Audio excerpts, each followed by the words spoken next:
परमपिता परमेश्वर के अतुल्य नाम में आप सबको स्वागत। मैं सीपी मैथ्यू, भोपाल, मध्य प्रदेश। आज के सुंदर सुबह की वेला में फिर से महान और सर्वशक्तिमान परमपिता परमेश्वर के सन्मुख पर आकर अब्बा पिता पुकारने का अवसर प्रभु हमारे जीवन के अंदर जो ही दिया है, इसलिए हृदय की गहराई से परमेश्वर का धन्यवाद और स्तुति करता हूं। जैसे परमेश्वर हमसे चाहते हैं उसी प्रकार की एक जीवन परमेश्वर के सन्मुख पर रखने हेतु परमेश्वर हमें इन दिनों में मदद करने पाए। अब इन दिनों में परमेश्वर के वचन से इन बातों को देखा। यीशु क्रिस्त के आने के विषय में भविष्यवाणी हुई है। यीशु क्रिस्त के जीवन के संबंध में जो भविष्यवाणियां हुई है, अब हम देखेंगे यीशु क्रिस्त का जीवन या सेवा कहां पर हुआ। उसी के विषय पर देखने के बाद हम यीशु के अच्छे कर्मों का बारे में भी देखने में प्रभु हमें सहायता करे। कल हम यीशु के दूसरा आश्चर्य कर्म जहां पर कफरनहूम में हुआ था उसी के बारे में बोल के समाप्त किए थे। यीशु के सेवा कार्य का दूसरा चरण 6 से 8 माह का था, जो कफरनहूम और गलीली में रहा। यीशु अनेक आश्चर्य कर्म किए, बीमारों को चंगा किया और सुसमाचार सुनाया। सेवा कार्य का तीसरा चरण लगभग 1 वर्ष का था, जो गलील और आसपास के क्षेत्रों में रहा। भीड़ उसका अनुसरण करती थी। उसने पहाड़ी उपदेश आदि प्रवचन दिए, जैसे मत्ती 5 अध्याय और 6 अध्याय 7वीं अध्याय के अंदर जो सरमन ऑन द माउंट पहाड़ी उपदेश बड़ी विवरण यीशु मसीह वहां पर देता है। उनके अगले चरण के बारे में जब हम देखते हैं, अगले चरण में फरीसी उसकी जान लेने के लिए उसके पीछे लगे रहे। यीशु ने कफरनहूम, फीनीके, बेतसैदा, कैसरिया, फिलिप्पी की यात्रा की और अंत में दोबारा गलील में प्रवेश किया। अंत में 6 महीने शिक्षा देने, प्रचार करने तथा यात्रा करने में समय व्यतीत किया। अंतिम सप्ताह के बारे में जब हम देखते, अंतिम सप्ताह में खजूर का इतवार, अंतिम भोज, गethसेमनी, मुकदमे और क्रूस पर मृत्यु और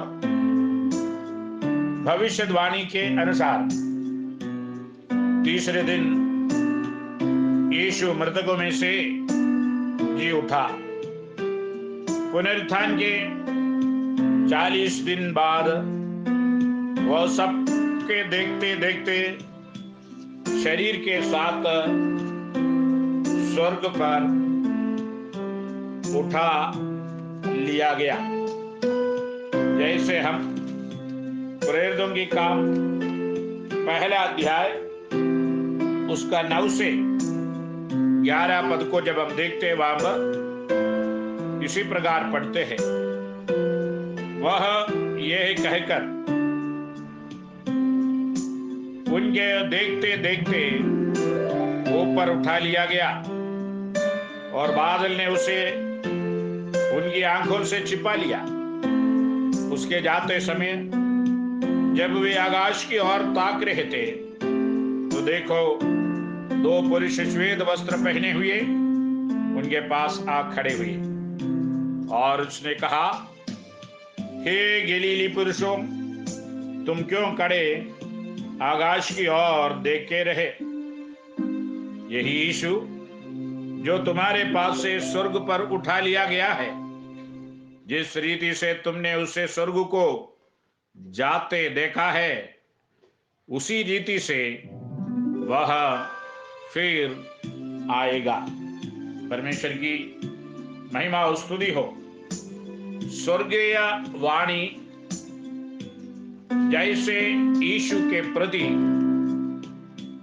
स्वर्गीय दूतों ने पहले से कह चुका, जैसे वो सारे स्वर्गीय वाणी को पूरा करते हुए हम देखते हैं, वही स्वर्गीय वाणी दूतगण इसी प्रकार यीशु के शिष्यों से कहते हैं, हे गलीली पुरुषों, तुम क्यों खड़े आकाश की ओर देख रहे हो?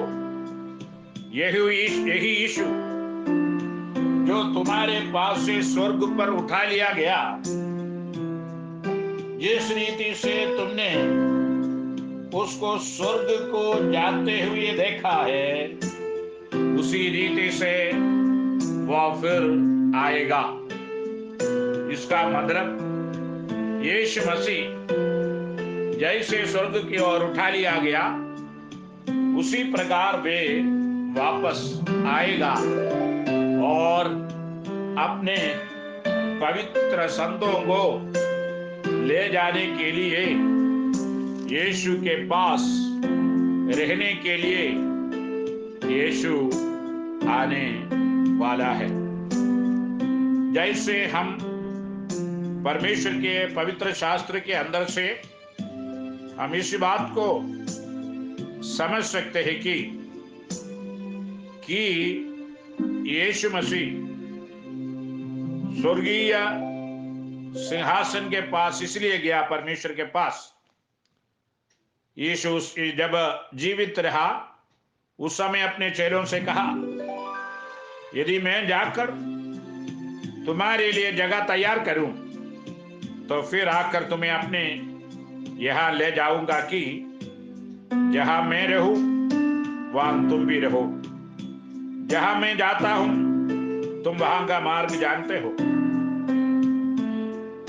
प्रभु की महिमा और स्तुति हो। यीशु मसीह वर्तमान में अपने ऊपर विश्वास करने वाले भक्तों के लिए जगह तैयार कर रहा है। यहां पर हम इस पद में से इस बात से हम सीख सकता, समझ सकता कि जैसे यीशु मसीह स्वर्ग की ओर उठा लिया गया, वैसे वापस अपने महिमामय शरीर को लेकर या शरीर के साथ इस धरती पर आएगा। क्योंकि पवित्र शास्त्र वचन के अंदर प्रेरित पौलुस उसके विषय पर इस बात कहता है,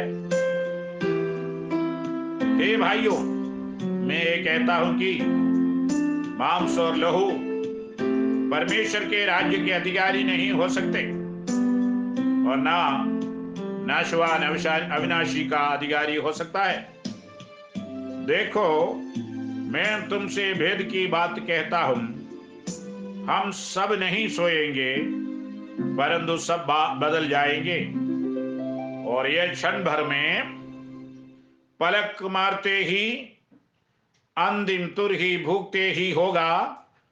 क्योंकि तुर ही भूखी जाएगी और मुर्दे अविनाशी दशा में उठाए जाएंगे और हम बदल जाएंगे। क्योंकि अवश्य है कि इस नाशमान देह अविनाश को पहन ले, यह मरणहार देह अमरता को पहन ले।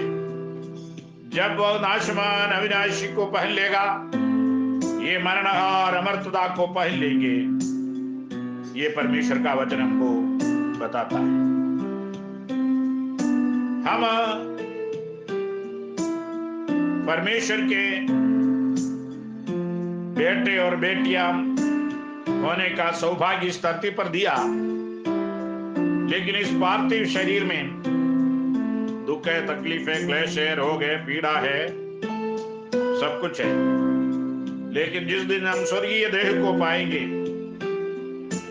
उस स्वर्गीय देहों का तेज और है या महिमा और है, पार्थिव शरीर का भी और है। जैसे हमें उदाहरण के लिए कह सकता है कि सूर्य का तेज और है, चांद का तेज और है, तारागणों के तेज और है, क्योंकि एक तारे से दूसरे तारे के तेज में अंदर है।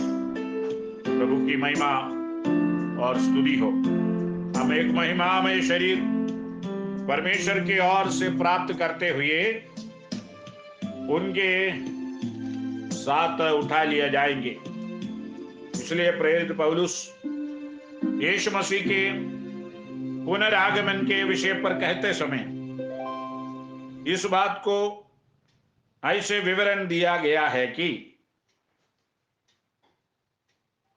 जब कई आत्मिक मर्म की बातें न समझने वाले पवित्र लोगों से प्रभु की दास इस बात को कहता है, हे भाइयों, हम नहीं चाहते कि तुम उनके विषय में जो सोते हैं अज्ञानी रहो। ऐसा न हो कि तुम दूसरों के समान शोक करें जिन्हें आशा नहीं। क्योंकि यदि हम विश्वास करते हैं कि यीशु मरा और जी भी उठा, तो वैसे ही परमेश्वर ने भी जो यीशु में सो गए हैं उसी के साथ ले आएगा। जैसे यीशु मसीह जो जीवित है या जी उठा है, उसी प्रकार मसीही विश्वासी भी जी उठेंगे और यीशु के साथ ले आएगा। क्योंकि हम प्रभु के वचन के अनुसार तुमसे कहते हैं कि हम जो जीवित है और प्रभु के आने तक बचे रहेंगे, सोए हुए से कभी आगे न बढ़ेंगे। क्योंकि प्रभु आप ही स्वर्ग से उतरेगा। उस समय ललकार और प्रधान दूत का शब्द सुनाई देगा और परमेश्वर की तुरही फूकी जाएगी, और जो मसीह में मरे हैं वे पहले जी उठेंगे, और तब हम जो जीवित और बचे रहेंगे उनके साथ बादलों पर उठा लिए जाएंगे कि हवा में प्रभु से मिले, और इस रीति से हम सदा प्रभु के साथ रहेंगे। ये वचन जैसे यीशु स्वर्ग की ओर उठा लिया गया, उस समय स्वर्गदूत जैसे घोषणा की, उसी बातें फिर से होने वाला है। जैसे उन्होंने कहा, हे गलीली पुरुषों, तुमने ऐसे देखा कि यीशु स्वर्ग की ओर उठा लिया गया, वैसे फिर से इस धरती पर आएगा। प्रियजनों, यीशु की आगमन का हर एक चिन्ह इन दिनों में हमें दिखाई देते हैं। इसलिए हमारे आत्मिक जीवन में यीशु को ग्रहण करते हुए यीशु के साथ चलने, पवित्र आत्मा परमेश्वर हमें उसके लिए उत्साहित करके जैसे आगे बढ़ाता है, प्रभु की महिमा के लिए प्रभु हमें इस्तेमाल करने पाए, यीशु के आगमन के लिए हम तैयार होने पाए, हमें यीशु के जीवन के अंदर ये बातें समझ सकता, पाप छोड़कर सारे बातों में उनके परीक्षा हुई, लेकिन तमाम परीक्षाओं में वो जय पाया। आखिर मृत्यु और अधोलोक को भी उसी के ऊपर भी वे प्रबल हुए, जीत लिए। हम इसमें से बात समझ सकते हैं कि यीशु संसार को जैसे जीता, मृत्यु के ऊपर जय पाया, और यीशु जैसे अधोलोक के ऊपर जय को पाया, वो जयशाली परमेश्वर है। इसलिए वो स्वर्ग उठा लिया जाने पहले मत्ती सुसमाचार में से हम इस प्रकार देख सकते हैं कि वो स्वयं इस बात को अपने शिष्यों के पास आता है, आकर कहता है, स्वर्ग और पृथ्वी का सारा अधिकार मुझे दिया गया है, इसलिए तुम जाओ और सारे जाति के लोगों को मेरे चेला बनाओ, जो उन्हें पिता पुत्र पवित्र आत्मा के नाम से बपतिस्मा दो, जो मैंने तुम्हें सिखाया उनको मानना सिखाओ, और मैं जगत के अंत तक तुम्हारे संग रहूंगा। हमारे जीवन की यात्रा में, इस आत्मिक यात्रा में, विश्वास जीवन में यीशु हर समय हर पल हमारे साथ देता है। चाहे आप दुख के, मुसीबत से, रोग से, तकलीफ से गुजर रहा हो, यीशु कहता है मैं तुम्हारे संग रहूंगा, मैं तुम्हें बलवंत करूंगा। आज मुझे सुनने वाले भाई और बहनों, आपके जीवन के अंदर हो सकता प्रतिकूल परिस्थिति में हो सकता आप अस्पताल में एडमिट हो, लेकिन परमेश्वर आपके करीब में होकर, आपके पास खड़े होकर, यीशु अपने छेदा हुआ हाथ बढ़ाकर आपको बलवंत करने, चंगा करने, आपको खड़ा करने, आपकी जरूरतों को पूरा करने, आपकी तकलीफ से आपको मुक्ति देने सामर्थी परमेश्वर है। उसी पर विश्वास कीजिए, वो प्रभु आज आपको बुला रहा है। हालेलुया। इसलिए आइए हम उस महान और सामर्थ्यशाली परमेश्वर के बलवंत हाथ में हमें समर्पित करते हुए प्रार्थना करें, सर्वशक्तिमान परमेश्वर में बलवंत करने पाए।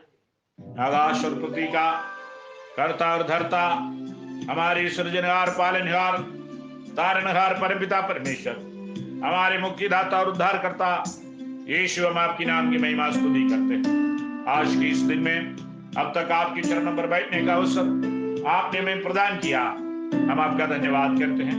करुणामय परमेश्वर, आप महान और सर्वशक्तिमान हैं। प्रभु आप करुणामय है, आप प्रभु जी धन्यवाद देते हैं। हमारे जीवनों के अंदर आप कार्य कीजिए, हमारे जीवनों को बदल दीजिए, हमें आशा दीजिए, विश्वास दीजिए, हमें प्रभु जी विश्वास में मजबूत कीजिए, हर प्रकार की त्रुटियों से, पापों से बचा के रखिए। आप प्रभु जी शांति का आत्मा हमारे अंदर दीजिए। हमें प्रभु जी आज के दिन में आराधना करने के लिए हम सबको सहायता कर, जहां पर भी हो आत्मा और सच्चाई से आपकी आराधना करने हम सबको आप सहायता कर। यार प्रभु जी हमें सुनने वाले हर एक श्रोताओं को आपके बलवंत हाथ में हम समर्पित करते हैं। सबकी रक्षा कीजिए प्रभु जी, सारे लोगों के पारिवारिक जीवन में आशीष दीजिए, परिवार की समस्या को दूर कीजिए, दुख और क्लेश को दूर कीजिए, रोगों से चंगाई दीजिए। प्रभु जी आप लाचारों को मदद करने वाले परमेश्वर है, दुखियों को तसल्ली देने वाला खुदा आप ही है। आपके अद्भुत हाथ उनके ऊपर बढ़ाइए, आपकी महिमा के लिए इस्तेमाल कीजिए, एक जयवंत जीवन बिताने के लिए मदद कीजिए, आपके साथ साथ चलने के लिए मदद कर। यानी महान परमेश्वर, हमें दिए सुंदर संगति के लिए धन्यवाद देते हैं। हमें सुनने वाले हर एक को आपके बलवंत हाथ में हम समर्पित करते हुए पिता पुत्र पवित्र आत्मा के नाम से हम उनको आशीषित कर देते हैं। वे आशीष के कारण बनने पाए। आगे भी आप मार्गदर्शन दीजिए, आपकी महिमा के लिए इस्तेमाल कीजिए। खुदावंद आपने हमारे प्रार्थना को ग्रहण किया, धन्यवाद देते, उत्तर दिया इसलिए धन्यवाद देते हैं। आगे भी आपकी इच्छा हमारे जीवन के अंदर पूरी हो। आदर महिमा सब कुछ हम आपको देते, इस बिंदी उद्धार करता प्रभु यीशु के मधुर नाम में मांगते, सुनिए और ग्रहण कीजिए पिता। आमीन आमीन। परमेश्वर आप सबों को अपने असीम आशीष से भरने पाए। धन्यवाद धन्यवाद।